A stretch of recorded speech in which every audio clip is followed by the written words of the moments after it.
Tasty বোল চ্যানেলে আপনাদের সবাইকে অনেক স্বাগত। আজ আমি আপনাদের সাথে শেয়ার করব সর্ষে দিয়ে লতির খুবই টেস্টি একটি রেসিপি। এইভাবে একবার আপনারা বাড়িতে লতি কিন্তু ট্রাই করে দেখতে পারেন। তো চলুন বন্ধুরা, রেসিপিটি আমরা শুরু করি। প্রথমে আমি এখানে লতি ভালো মতন পরিষ্কার করে কেটে ধুয়ে রেখেছি। এবার আমি এখানে একটি মশলা বানিয়ে নেব। এখানে আমি নিয়েছি সর্ষে এবং কাঁচা লঙ্কা। এবার এখানে আমি গ্যাসে কড়াই বসিয়ে দেব। কড়াইতে আমি সর্ষের তেল দিয়ে দেব। এবার যখন তেল বেশ ভালো মতন গরম হয়ে আসবে, এবার আমি তেলের মধ্যে কালো জিরে ফোড়নে দিয়ে দেব। এবার ফোড়ন বেশ ভালো মতন ভাজা হয়ে আসলে আমি তেলের মধ্যে রসুন কুচি এবং কাঁচা লঙ্কা দিয়ে দেব। আপনারা এখানে যে যেরকম ঝাল পছন্দ করেন সেইভাবে এখানে কাঁচা লঙ্কা ব্যবহার করতে পারেন। এবার রসুন এবং কাঁচা লঙ্কা বেশ ভালো মতন ভাজা হয়ে আসলে আমি তেলের মধ্যে এবার লতি দিয়ে দেব। এবার লতি আমি ভালো মতন তেলে নাড়াচাড়া করে নিয়ে তেলের সাথে আমি ভালো মতন লতি মিশিয়ে নেব। ভালো মতন এবার মেশানো হয়ে গেলে এবার লতি যাতে একটু মজে আসে, এর জন্য আমি এখানে পরিমাণ অনুযায়ী লবণ দিয়ে দেব। লবণ দেওয়া হয়ে গেলে এবার আমি লতি ভালো মতন লবণের সাথে নাড়াচাড়া করে মিশিয়ে নেব। এবার মেশানো হয়ে গেলে এই অবস্থায় আমি কিছুক্ষণ লতি হতে দেব। এবার যখন লতি বেশ হালকা নরম হয়ে আসবে, এবার এখানে আমি পেঁয়াজ কুচি দিয়ে দেব। পেঁয়াজ কুচি লতিতে দেওয়া হয়ে গেলে এবার আমি ভালো মতো নাড়াচাড়া করে নিয়ে পেঁয়াজ কুচির সাথে লতি মিশিয়ে নেব। যতক্ষণ না পর্যন্ত পেঁয়াজ একটু নরম হয়ে আসছে ততক্ষণ একটু নাড়াচাড়া করে নিয়ে আমি লতির সাথে পেঁয়াজ একটু ভেজে নেব। এবার যখন পেঁয়াজ বেশ নরম হয়ে আসবে, এবার এখানে আমি লতির মধ্যে কেটে রাখা টমেটো কুচিও দিয়ে দেব।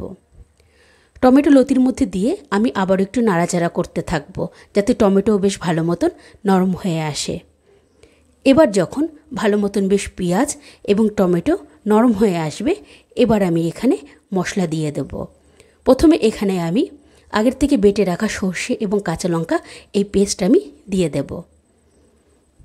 এবার এখানে আমি খুবই অল্প পরিমাণে একটু শুকনো লঙ্কাও দিয়ে দেব। আমি কিন্তু এখানে কাঁচা লঙ্কা যেহেতু ব্যবহার করেছি, শুকনো লঙ্কা অল্প করেই দেব। এর সাথে এখানে আমি হলুদের গুঁড়ো দিয়ে দেব। এবার এই সমস্ত মশলাগুলিকে ভালো মতন আমি লতির সাথে মিশিয়ে নেব। এবার মেশানো হয়ে গেলে এই অবস্থায় আমি এখানে খুবই অল্প পরিমাণে একটু চিনিও দিয়ে দেব। আপনারা চাইলে চিনি এখানে ব্যবহার করতেও পারেন, আবার নাও পারেন। এবার চিনি দেওয়া হয়ে গেলে আমি লতিটি আবারও ভালো মতো নাড়াচাড়া করে নিয়ে চিনি লতির সাথে মিশিয়ে নেব। মেশানো হয়ে গেলে এবার পালা এই লতির সাথে এই মশলাগুলিকে বেশ ভালো মতন কষিয়ে নেওয়ার। এখানে একটু সময় নিয়ে কিন্তু ভালো মতন একটু কষিয়ে নিতে হবে। এবার যখন বেশ ভালো মতন মশলা কষে যাবে, আমি এবার লতিগুলি সেদ্ধ করার জন্য এখানে মশলার বাটি ধোয়া জল দিয়ে দেব। আপনারা কিন্তু জলের পরিমাণ বেশি দেবেন না, তাহলে কিন্তু লতি একদম গলে যাবে। এবার আমি ভালো মতো লতিটি নাড়াচাড়া করে নিয়ে কিছুক্ষণের জন্য আমি ফুটতে দেব। এবার যখন লতি বেশ ভালো মতন ফুটতে থাকবে, আমি এবার একটু নাড়াচাড়া করে নেব।